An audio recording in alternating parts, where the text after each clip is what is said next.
¿Qué tal, chavos? Vamos a continuar con la unidad 4 de resistencia de materiales que, como ya hemos visto, corresponde al tema de flexión en vigas. Vamos a resolver otro problema en donde involucran las ecuaciones de esfuerzos de una flexión pura. El ejercicio nos dice que una sección de una máquina de hierro colado se somete a un par de 3 kN, tal como se muestra en la figura. Si el módulo de elasticidad es igual a 165 gigapascales y se desprecia el efecto del filete, determine, inciso A, los esfuerzos máximos de tensión y compresión en el elemento fundido e inciso B, su radio de curvatura. Primeramente observen el dibujo, nos dan el momento par y cómo es su giro, y además vean la sección transversal que tiene una forma de T. Aquí está más abajo, un poco más clara, más cerca. Vean que nos mencionan un efecto del filete. ¿Qué es ese filete en una máquina? La mayoría de las máquinas, chavos, necesitan tener agujeros, ranuras o los llamados filetes. ¿Qué son estos filetes? Son discontinuidades en la geometría de esa máquina. Es decir, esa máquina, generalmente en la mayoría de los casos, no tiene una sección uniforme. Entonces, como les digo, ya sea que tengan agujeros o filetes o ranuras, pues se presentan esas discontinuidades en esa geometría de esa sección. ¿Qué provocan esas discontinuidades en la geometría de la sección? Generalmente causan altos esfuerzos en regiones muy pequeñas de esa máquina. Entonces, como generan altos esfuerzos, en la mayoría de los casos que analizamos flexión, se desprecia el efecto del filete. A eso es que se refiere esa palabra que está en este ejercicio. Entonces ahora veamos que nos piden esfuerzos máximos de tensión y compresión y además el radio de curvatura. Pero fíjense, lo primero es ver cómo está ese giro en esa máquina que estamos analizando. Vean que ese giro de ese momento par es un giro horario, pero no se alcanza a notar de buena manera como lo tenemos aquí. Entonces vamos a dibujar esa máquina de manera que la veamos un poco más sencilla como lo hemos manejado.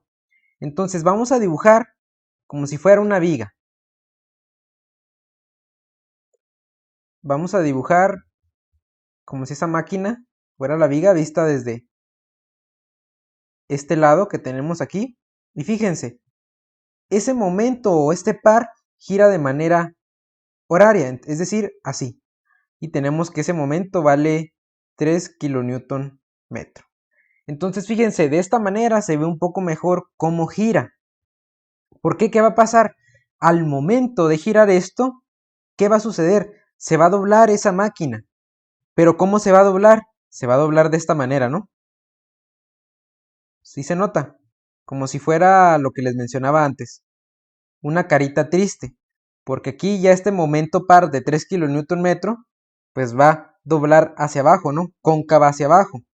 Y como les decía, va a haber un esfuerzo máximo de tensión donde se alarga y un esfuerzo máximo de compresión donde se hace más pequeño. Al momento de doblar aquí, noten que la parte que se alarga es la parte de arriba y la que se achica es la parte de abajo. Entonces, ¿qué va a pasar? El esfuerzo máximo de tensión lo vamos a tener en la parte superior y el esfuerzo máximo de compresión lo vamos a tener en la parte inferior. ¿Por qué es importante eso? Porque recuerden que nos piden los dos esfuerzos y recuerden las ecuaciones de flexión que veíamos para esfuerzo. Recuerden que decía un esfuerzo era igual al producto del momento par por una C dividido entre un momento de inercia. Esa C, chavos, recuerden que se medía en el eje Y que esa C correspondía a la distancia desde el centroide hacia la parte superior de la sección y hacia la parte inferior de la sección transversal. Que en este caso vean que es una sección en forma de T, como les estaba diciendo.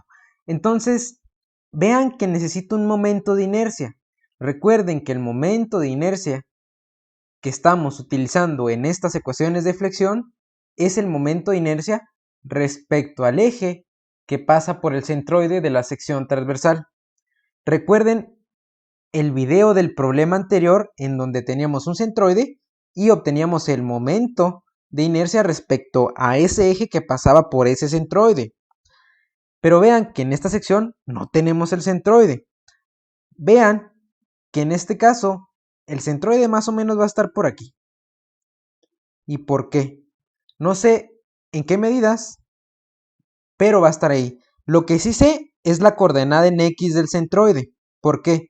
Generalmente en una sección transversal en forma de T, en X, ese centroide está a la mitad de esta base que tenemos aquí, que es 30. La mitad de 30 es 15. Entonces, eso en X, ese es el centroide que tenemos aquí. Vuelvo a repetir. La coordenada en X del centroide en una sección en forma de T es la mitad de esta base pequeña que tenemos aquí, que es 30 entre 2, es 15. Entonces, eso es importante en X, pero fíjense que aquí no me interesa X. ¿Por qué no me interesa X? Porque recuerden que la C es en el eje Y. ¿Por qué? Porque nosotros estamos haciendo girar la sección en un eje X que pasa por el centroide. Recuerden el video pasado en donde sacábamos momentos de inercia respecto al eje que pasaba por ese centroide. Y ese eje le llamamos generalmente X'. Entonces, este momento de inercia que tenemos aquí es respecto a ese X'. Y esa C, pues recuerden que eran en el eje Y. Pero entonces, si yo ya sé que la coordenada en X de este centroide es la mitad de 30 respecto a este punto que tenemos aquí, obviamente, para poder yo tener la C, que son en Y, pues necesito conocer el centroide en Y, ¿no? ¿Y cómo le vamos a hacer? Pues tenemos que sacar ese centroide en Y. Y aquí hay que recordar algunas ecuaciones para poder sacar centroides en una sección o en un área compuesta. ¿Por qué digo compuesta? Porque noten que aquí no es una figura geométrica común, esta sección es una T. Sin embargo, cuando tenemos estos casos, lo ideal es descomponer esa área en figuras geométricas comunes, que en este caso se puede de una manera muy sencilla. Simplemente aquí marcamos ese rectángulo de arriba y vean qué pasa. Tenemos un rectángulo que es el de 90 por 20 y otro rectángulo que es el de 30 por 40. Y les voy a poner número. A este le voy a poner la figura 1 y a este la figura 2. Entonces, a partir de esos dos rectángulos que tenemos ahí, vamos a obtener el centroide de esa figura, que vuelvo a repetir, voy a sacar la coordenada en Y de ese centroide. Recuerden siempre que para sacar un centroide, siempre se elegía un origen. En este caso, voy a tomar este punto que ya había marcado aquí como origen. Todos los centroides de cada una de esas figuras que tenemos ahí, lo voy a poner respecto a ese origen. Esta parte de centroides es de su curso de estática, pero bueno, vamos a recordar un poco esa parte. Generalmente, chavos, se aplicaban estas ecuaciones que decían la coordenada en X del centroide es una X testada multiplicado por la sumatoria de las áreas de cada una de las figuras, que en este caso si es la suma de todas las áreas, pues es el área total, ¿no?, de esa sección, es igual a la sumatoria de los productos de cada centroide en X por el área de cada figura que está ahí. En este caso, ¿qué sería? El centroide de la figura 1 por el área 1 y el centroide de la figura 2 por el área 2. Eso es en X y en Y es de la misma forma. Y testada sumatoria de áreas igual a la sumatoria de la multiplicación de todas las Y testadas de cada figura por el área de cada figura. Y vuelvo a repetir, a mí la que me interesa es esta Y testada que tenemos aquí. ¿Qué vamos a hacer? Lo más común es que lo hagamos con una tablita. En una tablita poníamos el área y su unidad, que en este caso estamos manejando milímetros, pues va a ser milímetro cuadrado. También poníamos el centroide de cada figura y que está en unidades de milímetros, ¿no? Y poníamos el producto de la Y testada por el área de cada figura, que en este caso es milímetro por milímetro cuadrado, sería milímetro cúbico. Y por eso numerábamos cada una de las figuras, porque en cada una vamos a poner sus propiedades. Entonces va a ser la figura 1 y la figura 2. Ambos son rectángulos. Vamos a obtener primero el área de la figura 1, que vean que es 90 por 20. 90 por 20 me da un área de 1800. 1800 el área. Ahora el de la figura 2 es 30 por 40. 30 por 40. Y eso me da un área de 1200. Ahí tenemos ya las áreas de cada uno de esos rectángulos. ¿Qué sigue? Sacar el centroide de cada una de las figuras que tenemos ahí. No se vayan a confundir aquí con este número, es 1800. Ahí está. 1800. Entonces ahora el centroide en Y de la figura 1. Noten que el centroide de un rectángulo pues está a la mitad, ¿no? Más o menos aquí. Este es el centroide 1. Y aquí voy a borrar este número 2 que tenemos aquí. Lo voy a poner un poco más abajo. ¿Por qué? Noten que el centroide de este rectángulo pues más o menos estaría aquí, ¿no? A una altura de 20 desde aquí. Ese sería nuestro centroide 2. Entonces vean, yo estoy midiendo en Y. ¿A partir de qué? Del origen que tomé, que es este de aquí, esta base. Entonces, en la figura 1, ¿qué va a pasar? Si la altura mide 20, la mitad es 10, y ahí obtendría de aquí a aquí, pero necesito sumarle los 40 porque estoy tomando de referencia este origen. Entonces sería los 40, que son hasta aquí, más los 10, ¿no? Entonces tendríamos una Y de 50. Hacemos lo mismo con la figura 2, que vean que pues aquí solamente será la mitad de 40, ¿no? Y pues sería 20, ¿no? Ahí están ya los centroides de cada figura. Ahora, ¿qué falta? Multiplicar este 50 por 1800 y tendríamos 90.000, y multiplicar los 1200 por 20 y tendríamos 24.000. ¿Qué falta? Sacar sumatorias. ¿Por qué? Porque vean que aquí me pide una sumatoria de la multiplicación de Y testada por área, que sería la suma de esta columna, y aquí me pide la sumatoria de áreas, que sería la suma de esta columna. Simplemente despejando esa Y testada, que sería esta suma de la columna entre esta suma del área, y obtendríamos ya el centroide, pero ese centroide referido a este origen que tomamos. Todo en centroides va a estar referido a su origen que ustedes tomen. Entonces vean, aquí vamos a obtener una sumatoria de áreas y nos va a dar que 1800 más 1200 son 3000, ¿no? Y si sumamos esa sumatoria, que vendrá siendo la sumatoria de Y testada por área, serían los 90.000 más 24.000, y eso nos daría un valor de 114.000. Y ahí estaría la suma. ¿Qué tendríamos que hacer ahora?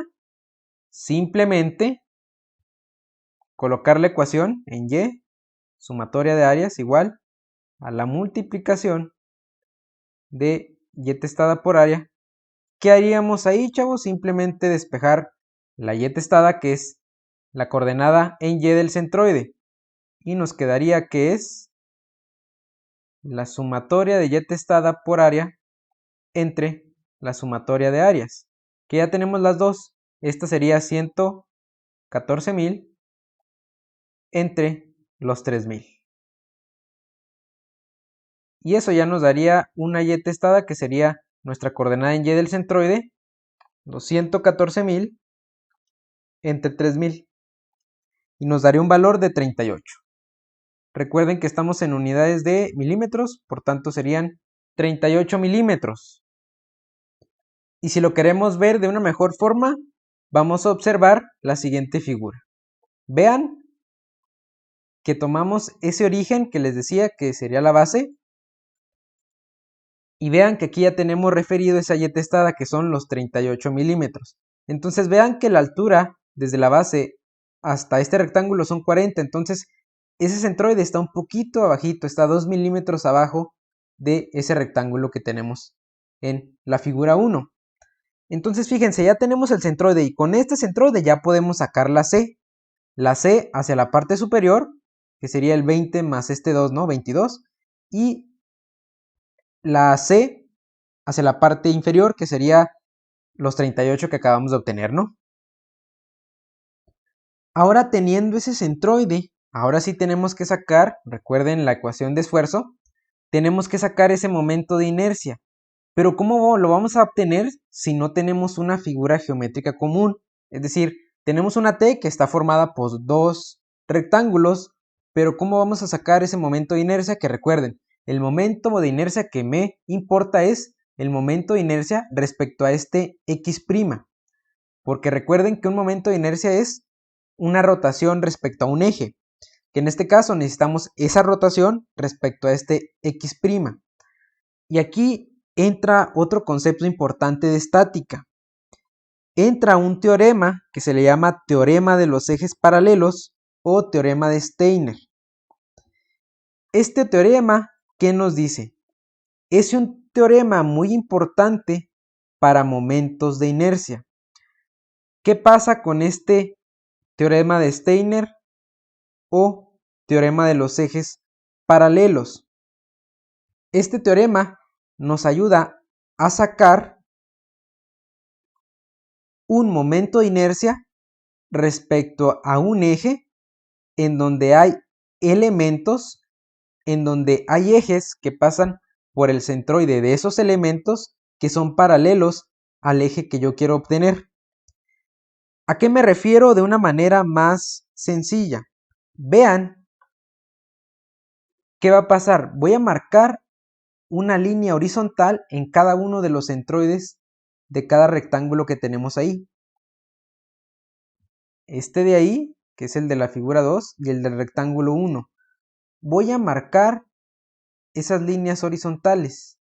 Entonces fíjense, esos ejes que pasan por el centroide de la figura 1 y por el centroide de la figura 2 son paralelos ¿a qué eje? A ese X', que es el centroide de toda la sección transversal. Entonces, ¿qué va a pasar? Ahí implica aplicar ese teorema de los ejes paralelos. Entonces, recuerden, teorema de los ejes paralelos. ¿Y por qué se llama teorema de los ejes paralelos? Pues observen, ¿no? Que si yo quiero sacar un momento en este eje, los otros dos ejes de las figuras que la componen en esa sección, pues son paralelos, ¿no? Son ejes paralelos en toda esa parte. Pero para ello, chavos, hay una ecuación especial para este teorema. ¿Qué pasa con este teorema? En donde recuerden, les dije, teorema de los ejes paralelos o teorema de Steiner. También le podemos aquí poner Steiner. Entonces, fíjense, hay una ecuación, como les decía, que me dice un momento, en este caso voy a colocar momento de inercia respecto al X' va a ser igual a la sumatoria de todos los momentos de inercia de cada figura más el área de cada uno de esas figuras multiplicado por la distancia al cuadrado, en donde esta distancia, chavos, es la distancia desde el eje X' hacia el eje de cada figura. En este caso noten, esa distancia es desde el centroide de la figura total al centroide de la figura 1 y también desde el centroide hasta el centroide de la figura 2. Entonces esa distancia es la distancia del eje en donde quiero sacar el momento hacia el eje paralelo, ¿no? De cada figura. Aquí van a ser dos, entonces ¿cómo voy a colocar eso para poder obtener ese momento de inercia respecto al eje X'? Pues simplemente voy a colocar ese momento que ando buscando en el eje X' igual al momento de inercia de cada figura. Vean que este es Ti más A por D cuadrada. Recuerden que el momento de inercia de un rectángulo respecto a un eje X se obtenía con la fórmula de 1/12 por la base por la altura al cubo. Es importante esta parte, chavos, ¿eh? 1/12 de la base por la altura al cubo. Entonces, voy primero con la figura 1. Es 1/12 por la base, que en este caso es 90, por la altura al cubo, que la altura es 20, ¿no? 20 al cubo. Quito unidades porque ya sabemos que todo está en milímetros, ¿no? Y ya tengo este i apenas. Falta el área y aparte su distancia. Entonces va a ser más el área de ese rectángulo de la figura 2, perdón, de la figura 1, estoy con la figura 1, es 90 por 20, ¿no? Y multiplicado por la distancia al cuadrado, la distancia de los ejes. Noten, chavos, que tengo una y de 38. Este espacio de aquí, este espacio pequeño, noten que su medida son 2 milímetros, ¿sí? Porque de aquí a acá tengo 38 y de aquí hasta allá arriba, hasta aquí, tengo 40, entonces son 2 milímetros.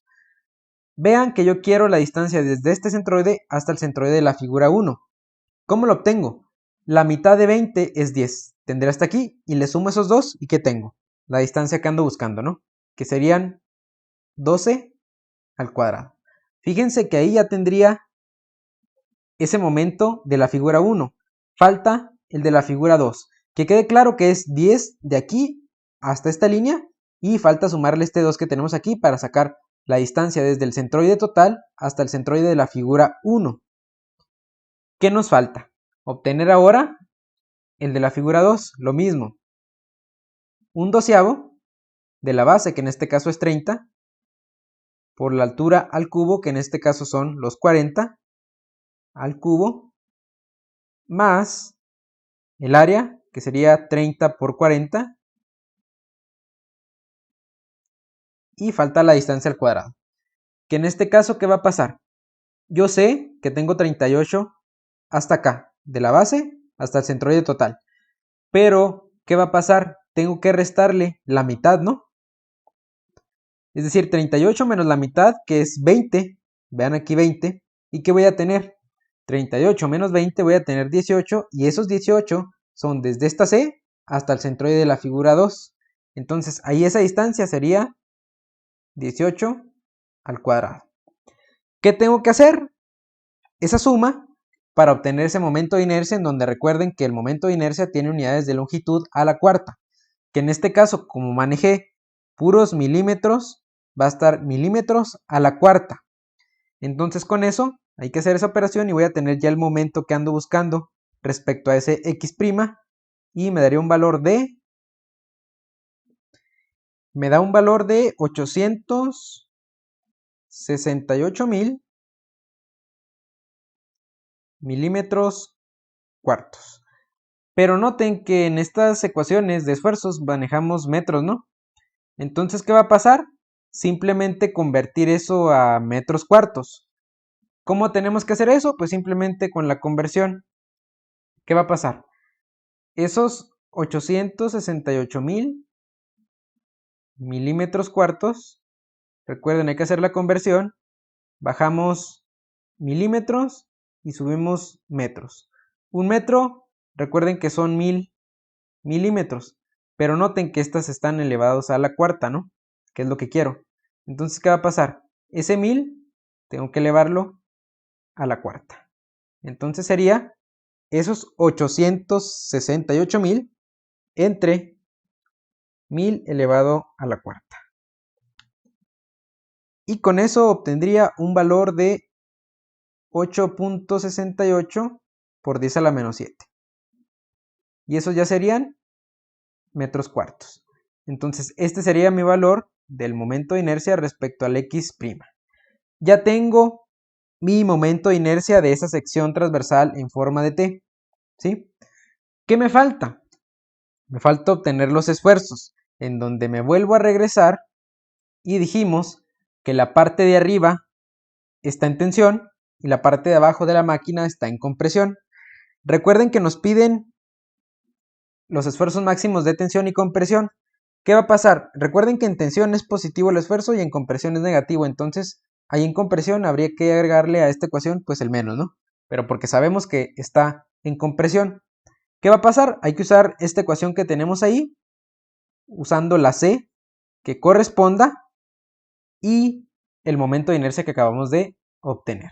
Entonces, para que quede un poco más claro, vamos a observar esta figura en donde, fíjense, que ya tenemos esa C que les mencioné al inicio. Vean que la primera C que les mencioné, la de hacia arriba era 20 más 2, ¿no? 22. Esta que tenemos aquí. Y la otra de C hasta la parte inferior sería los 38 que sacamos del centroide. Entonces fíjense que aquí ya tengo la C que tengo que emplear en esa ecuación. Que quede claro, es desde el centroide de la sección hasta la parte superior son 22 y desde el centroide hacia la parte inferior que son 38. Esas son las distancias que voy a utilizar.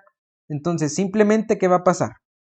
Voy a colocar la ecuación, primero tensión, recuerden que tensión es en la parte superior, es decir, voy a colocarlo aquí. Aquí es la tensión y aquí está la compresión. Entonces voy a sacar primero el de tensión, que vamos a ponerle puntos si quieren. A este le pongo un punto A y a este le pongo un punto B. ¿Sí? Esta C es de compresión, ¿eh? No se vayan a confundir. Y esta T es de tensión. Entonces fíjense, voy a obtener el esfuerzo en A, que es el que está en tensión, que recuerden que va a ser el momento par por una C que le voy a poner CA entre el momento de inercia. Ese momento, recuerden que nos lo da el problema al inicio y nos dice que es un momento par de 3 kN. Entonces lo voy a colocar de esta manera. Va a ser 3 kN que multiplica a esa CA, que en este caso es 22 milímetros. Pero recuerden que estamos ya manejando metros. Sería 22 entre 1000, ¿no? Sería 0.022 metros. Y vean que sería todo eso dividido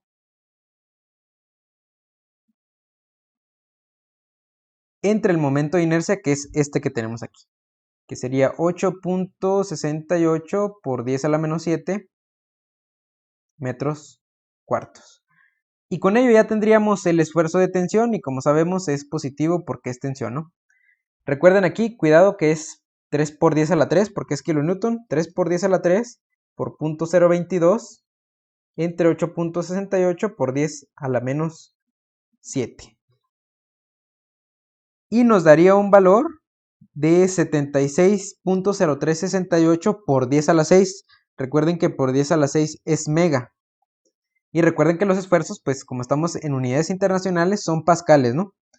Y en este caso serían megapascales. Entonces tenemos que ese sería 76.0368 megapascales. Recuerden que este es el esfuerzo de tensión. Y con ello tendríamos ya el primer resultado del inciso A, este esfuerzo. Ahora, ¿qué hay que obtener? El de compresión, lo mismo, pero lo que va a cambiar que es esa C, ¿no? Entonces lo voy a colocar con ecuaciones, en donde me va a quedar el esfuerzo en B. Recuerden que le puse un punto B, va a ser esfuerzo en B, va a ser igual al momento por una C de B entre el momento de inercia. El momento ya sabemos que es 3 kN. La distancia si cambia es 38, 38 entre 1000 nos da 0.038 metros y todo eso dividido entre el momento de inercia que ya hemos obtenido. Es 8.68 por 10 a la menos 7 metros cuartos. Y con ello ya obtendríamos ese valor que recuerden que como es compresión, ese sí va a ser negativo. Y es 3 por 10 a la 3 por 0.038 entre 8.68 por 10 a la menos 7. Y nos da 131.3364 por 10 a la 6. Son megas también y recuerden negativo y sería 131.3364 megapascales. Y recuerden que este es negativo y por tanto es compresión. Y este es el otro resultado del inciso A. Recuerden, ¿por qué es compresión y tensión? Recuerden que tensión es la parte que se alarga al momento de la flexión y compresión es lo que se hace más pequeño al momento de doblarlos. Eso depende de la flexión, si es cóncava hacia abajo o si es cóncava hacia arriba. Que en este caso el problema ya vimos que es cóncava hacia abajo desde el inicio y por tanto la tensión está arriba y la compresión abajo. Recuerden, estos son el inciso A, los dos esfuerzos del inciso A. Ahora vamos a el inciso B. El inciso B nos pide el radio de curvatura. ¿Cómo lo vamos a obtener? Lo vamos a obtener aquí en la parte de la derecha. Recuerden la ecuación de un radio de curvatura. Nos decía que era 1 sobre el radio de curvatura igual al momento entre el módulo de elasticidad por el momento de inercia. ¿Qué nos pide aquí? Este radio de curvatura. Simplemente despejamos y nos va a quedar que es igual a EI entre M, ¿no? Simplemente pasamos este para un lado, el EI, y pues este dividiendo, ¿no? EI entre M. El módulo de elasticidad nos lo dan y es 165 gigapascales. 165 gigapascales. Y el momento de inercia es el que acabamos de obtener aquí, que es 8.68 por 10 a la menos 7.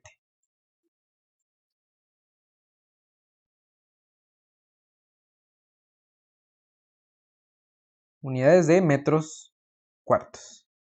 Y todo eso, chavos, dividido entre el momento par, que ya vimos que ese momento par es 3, no se vayan a confundir aquí, 3 kilonewton metro. ¿Cómo obtenemos eso? Simplemente dividiendo esas operaciones, pero recuerden, los giga es por 10 a la 9 y estos kilos es por 10 a la 3.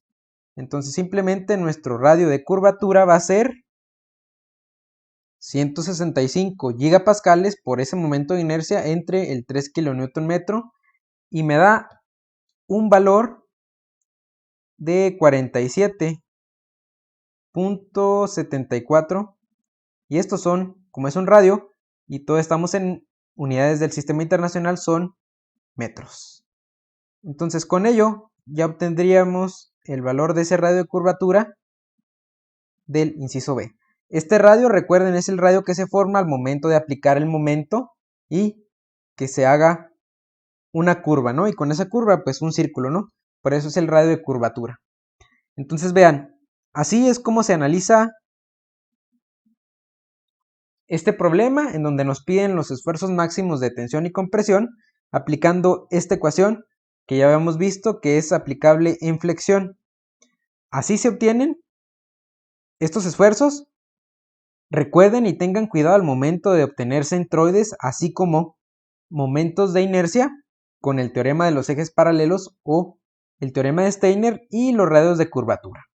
Entonces, este problema se analizó con la teoría de esfuerzos aplicados en una flexión.